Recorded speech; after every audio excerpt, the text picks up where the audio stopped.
Aloha everybody and welcome to part 2 of Sonic the Hedgehog 4, episode 1. Not episode 1 of my Let's Play, we just did episode 1, but it's episode 1 of Sonic 4 because this is an episodic game. You see, there are only 4 zones in Sonic the Hedgehog 4 because we're only doing episode 1. This is the first half of the total package that is Sonic 4. Yeah. Anyway guys, let's check out that momentum. Rolling into a ball, I don't go very high. Rolling into a ball, not going very high. Roll into a ball, no, not going high at all.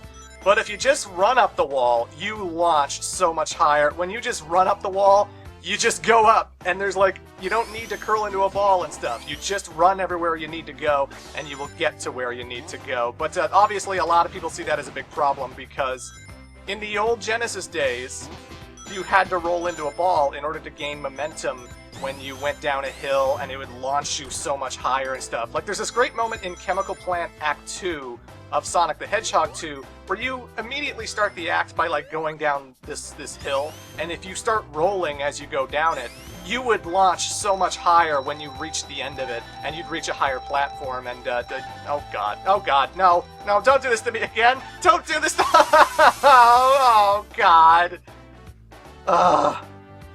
Every time I'm in these casino levels, I always get 3 Eggmans. In my Sonic 2 Let's Play, I got 3 Eggmans. In my Sonic Adventure Let's Play, when I was in Casinopolis, I got 3 Eggmans. I swear, man, every time I go in that slot machine, I always get the Eggmans.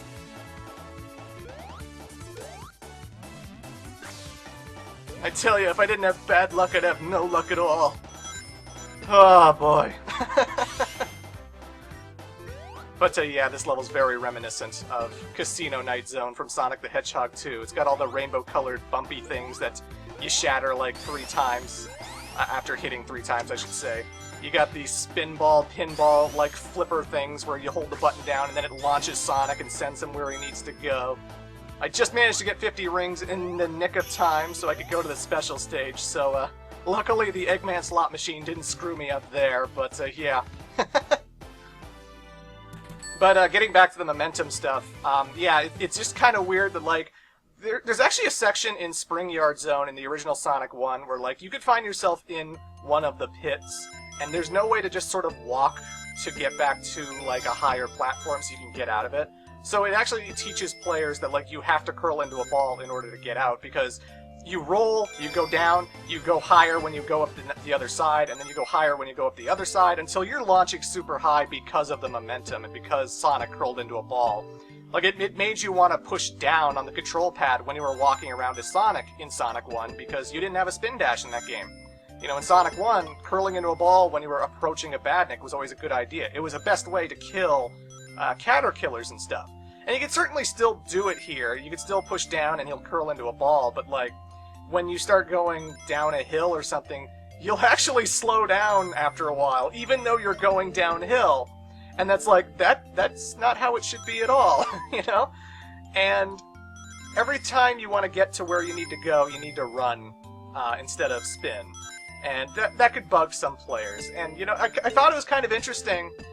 I recently just started playing Freedom Planet for the Wii U, which everyone has been toting as, like, the best Sonic game that Sega never made. Because it's not a Sonic game, it's Freedom Planet. It's very much inspired by, like, all these different Sega Genesis titles and stuff.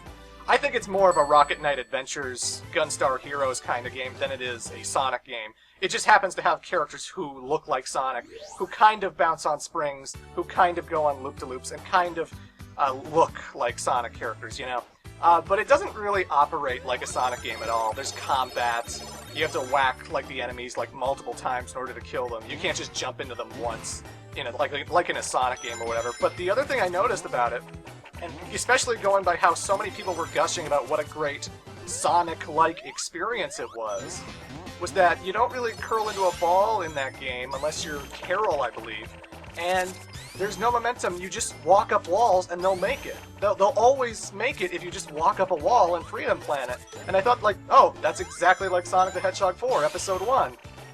And everyone is praising the hell out of it when they bashed it this concept so much in Sonic 4. And, you know, it's not a big deal. It's not like I can't get to where I need to go by running around and stuff. Like, yeah, it would be nice to be able to curl into a ball and get that launch factor, but it's not a big deal breaker for me, and I'm still going at a reasonable pace through these levels. I still feel like I am having a quick eye-to-hand coordination going on, where my reflexes and stuff are still moving super fast, and this still feels like a fast-paced Sonic game to me, that it doesn't really matter too much. And in no point do I feel like I need to curl into a ball, because most of the enemies I can see coming and homing attack, or if I go into like a dash pad, there might be like motobugs in front of that dash pad, but the dash pad immediately turns you into a spin ball, so like you just go through them, and it's just more of a thrill than it is an obstacle. So it's just like, you know, I never really cared too much about the rolling momentum personally, but you know, that's one of the issues, obviously. With this stage, oh, by the way, alternate route up here. Sonic 4 has tons of those, and I know how much Sonic fans love to gush about the multiple routes and little hidden secrets. Like, you can find hidden one-ups in walls in, like, Splash Hill Zone and stuff, and that stuff's, you know, important to what makes a good 2D platformer for Sonic, you know? And you can't complain about that too much. Sure, the momentum's different, but it has the great level design of a classic Sonic game. So I think that's pretty good, pretty fantastic. You got these folding cards here in Act 2, and when they fold out when you're standing on them, you're obviously going to fall, and this is where all the bottomless pits are. Like, below me is where bottomless pits are, but if you're fast enough and you go with the cards, you'll be fine. And there was also another bunch of cards I was platforming on, and the only tip I have for that is you want to follow the red cards, not the black cards. But there's like these red ace cards that are going to be unfolding one after the other, and you want to follow that trail and keep up with it and be fast with it, because there is a bottomless pit underneath you. I don't find that bad at all, you know. I like that the game has bottomless pits. It's not like Sonic CD where you're never in danger of that. Because Sonic's always been the kind of game where, like, you pick up so many rings, and when a badnik hits you, you can just re-pick up your rings, and sometimes you don't feel like there's... Sometimes in certain Sonic games, there's like nothing that can really kill you if you just keep picking up your rings, you know? I don't mind the inclusion of bottomless pits. I don't mind the inclusion of crusher segments. I think there has to be some kind of challenge in these Sonic games. Because when the games are too easy, I find them kind of dull. And, you know, Sonic 4's still an easy game, but at least it has some kind of challenge. At least it tries to get you to lose some lives, you know? I guess the other thing someone would say about the momentum and how Sonic operates in this game is that, besides the obvious, like, rolling into a ball doesn't really propel you forward, and it doesn't go down hills well, you have to hold right all the time. Like, if I spin dash off of a ledge, Sonic will just stop in midair after launching off that ledge, and he'll just drop immediately down. In the old games, if you spin dashed off a ledge, or you ran super fast and then got to a ledge, and then you let go of the control pad, Sonic would still go forward. He would still move forward until he eventually lost speed and lost that momentum, you know. But with Sonic 4, if you're not holding right when you leave a ledge, Sonic will just stop in midair.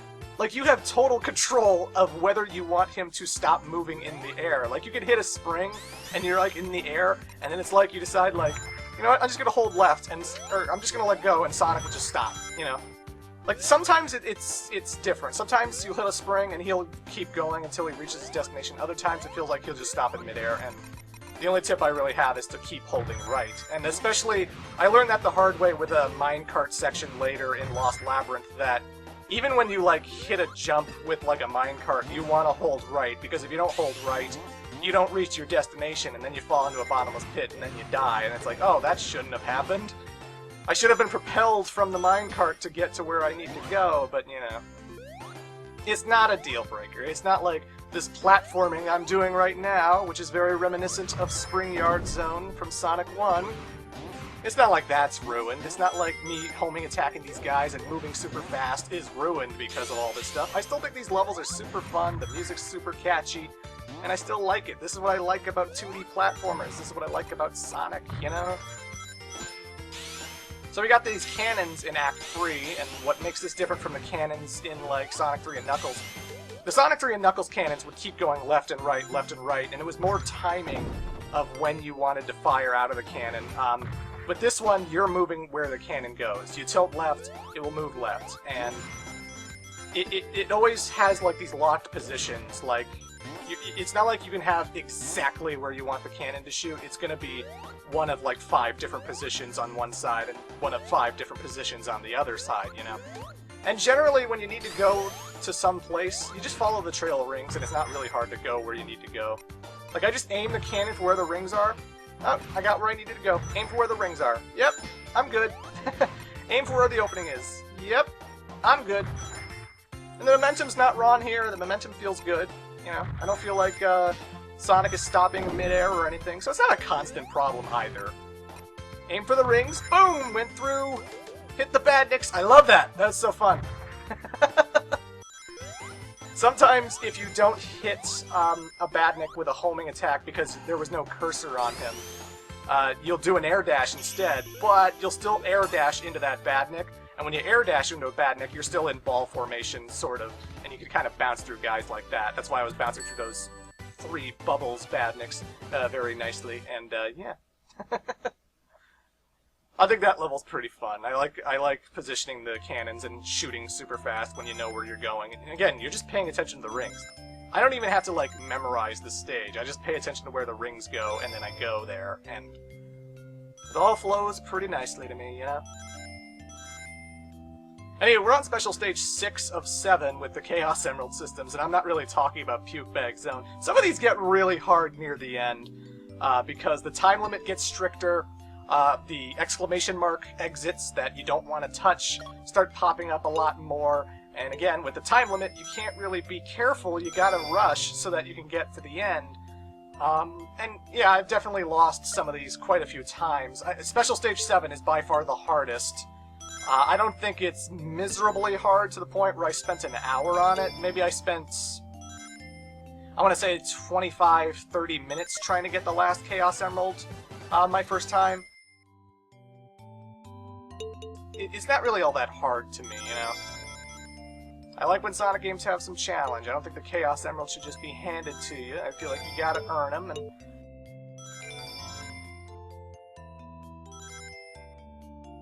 I like maneuvering the background as opposed to just maneuvering Sonic. For one, it's less easy to get sick looking at the screen. Like Sonic 1, it gets disorienting when you start hitting like the speed up buttons and then everything's rotating so fast that it's like really annoying to look at, you know?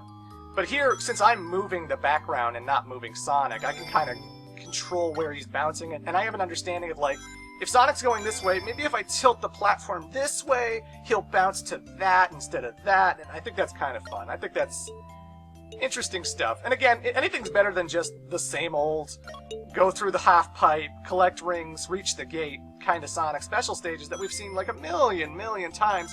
So why not bring back Puke Bag Zone? It's been forever. Of course, it's not actually called Puke Bag Zone. I just call it that because it made me sick when I played Sonic 1 as a kid. But, you know, just in case some people are watching these videos and they're actually taking what I'm saying to heart, that like, no, in Sonic canon, that zone is Puke Bag Zone, damn it. Sonic actually needs a puke bag in order to survive it. Yes, definitely. Anyway, folks, now we're at the boss fight of Casino Street. And again, very reminiscent of Casino Night, Eggman has these electric pincer things, and he's going to try and grab you with them if you run under him. He doesn't shoot bombs, but he does try to grab you with that. And when you hit him enough times, he goes into pincer mode, where he starts flying higher, and he'll actually drop the bombs then, and then he'll actually do a screw attack if you let him, but I could just keep bouncing off the platform, hitting him over and over and over and over again, and end the fight in like 35 seconds, 36 seconds, you know? And I don't mind! I'm glad that I can just repeatedly hit him over and over and over and over again really quickly and end the fight in 36 seconds, because quite frankly, that's what makes these boss fights fast, that's what makes Sonic fast, and that's what makes taking out Eggman all the more satisfying. When you drag out the boss fights to be like 2-3 minutes long, that's when it's not all that fun, but that's still fun if it's 2-3 minutes. I'm talking more if it's like 4 or 5. But anywho, folks, that was Casino Street Zone. Stay tuned for part 3, where we go for the last Chaos Emerald in Lost Labyrinth.